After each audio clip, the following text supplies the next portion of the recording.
Hi guys. Let's see. I felt like painting today, so I was like, why not vlog it just for fun?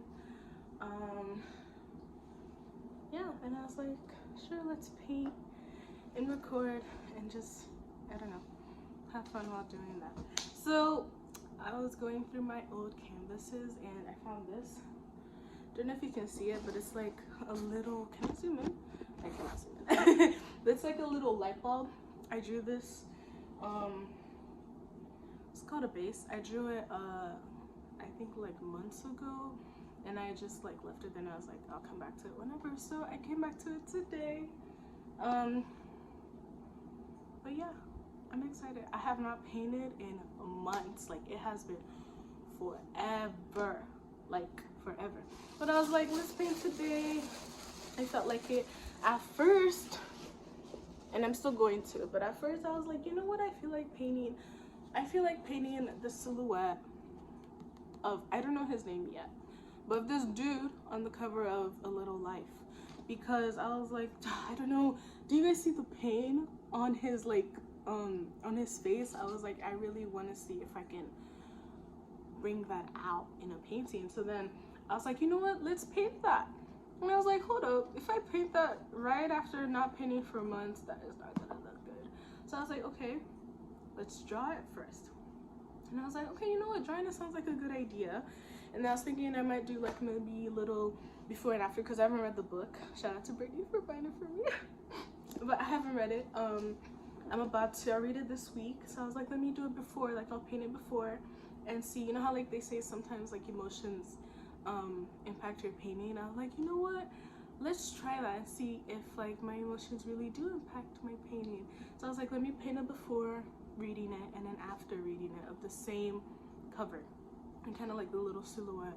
And then I was like, let's draw it. And then I was getting my stuff. I have all my drawing things like right here, if you guys can see. I have like, oh no, right here. Yeah, I have like all my drawing stuff right here. And then I was like, let's draw it. But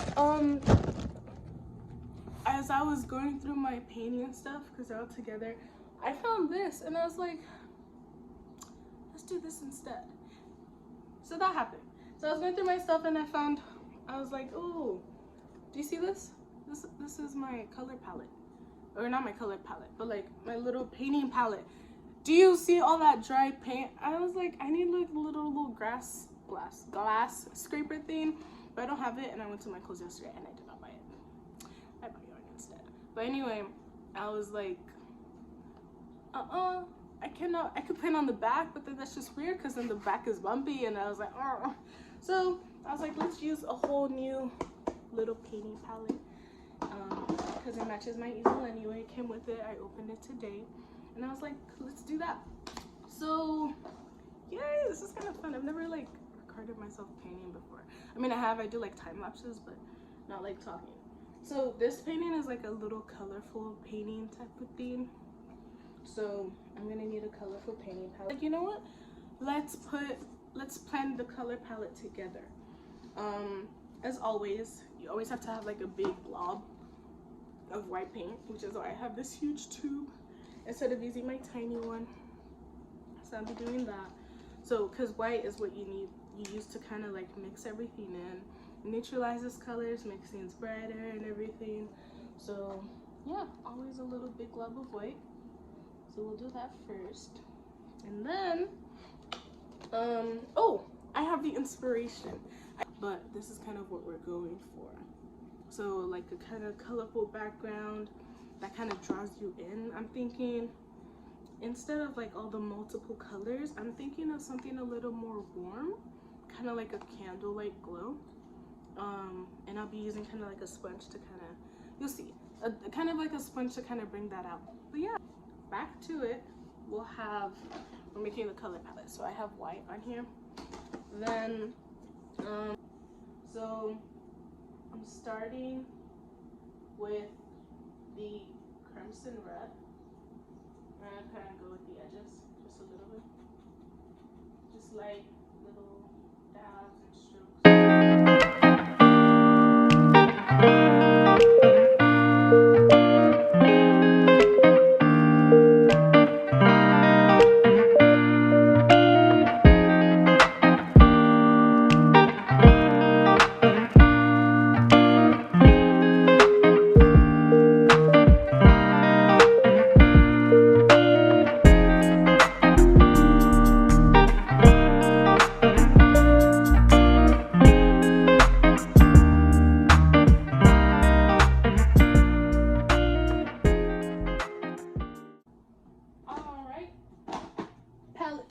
looking like this.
End result, oh my gosh, it's been an hour. It's crazy painting this tiny ugly little thing. So it's not terribly ugly, not my best work, that's for sure, but hey, it's okay for having not painted in a few months. Okay, so I'm done. This is what my palette looks like at the end. You can see I added a ton of colors, I did a bunch of mixtures. But yeah, thank you guys for watching, if you watched all the way to the end. Of course I'll shorten the video, so yeah. But thank you guys for watching. I hope you guys enjoyed a little sneak peek into how I paint. I don't really paint like this every day, or talk when I paint, but I hope you guys enjoyed it, and yeah. So this is kind of the end product. You can kind of see me in the TV over there. Okay, this is kind of the end product. It's not bad, but you guys can see how it kind of does blend in and kind of comes together. I could have done better with the bowl, but it's cool. I feel like I didn't really pick out the shadows, but I think I did really well down here. Ew, that looks ugly like that. But I did kind of good down there, kind of highlighting kind of the creases wherever you screw it in. This just looks like a balloon. I think the little angles of that, those are kind of okay, but yeah, end result right here. It's not too bad, not too shabby.